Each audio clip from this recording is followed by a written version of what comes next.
എൻ്റെ കയ്യിൽ കയറി പിടിച്ചു. ഞാൻ പെട്ടെന്ന് ഷോക്കായിപ്പോയി. എന്താണ് എനിക്ക് സംഭവിക്കുന്നത് മനസ്സിലായില്ല. 8:45 ഞങ്ങൾക്ക് ക്ലാസ് സ്റ്റാർട്ട് ചെയ്യുക. ഞാനൊരു 8:35 ആയപ്പോൾ ലിഫ്റ്റിൻ്റെ അവിടെ എത്തിയിട്ടുണ്ട്. ഞാനവിടെ വന്നു കഴിഞ്ഞ് കുറേ പേര് ബാക്കി കൊളീഗ്സ് എല്ലാവരും ബാക്കിയുള്ളവർ വന്ന് അവിടെ എൻ്റെ ബാക്കിൽ നിൽക്കുന്നുണ്ടായിരുന്നു. ലിഫ്റ്റ് വന്ന് കയറാൻ നിന്ന ടൈമിൽ ഒരു ടീച്ചർ ഒരു കൊളീഗ് എൻ്റെ കയ്യിൽ കയറി പിടിച്ചു. ഞാൻ പെട്ടെന്ന് ഷോക്കായിപ്പോയി. എന്താണ് എനിക്ക് സംഭവിക്കുന്നത് മനസ്സിലായില്ല.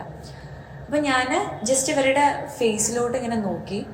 അപ്പോൾ അവർ എൻ്റെ അടുത്ത് പറഞ്ഞു, ആക്ച്വലി ഞങ്ങളാണ് അവിടെ ഫസ്റ്റ് വന്നത്. ഓക്കെ, ഇവരെല്ലാവരും ഭയങ്കര ഒരുപാട് വർഷം വർക്ക് ചെയ്ത് എക്സ്പീരിയൻസ് ഉള്ളവരാണ്.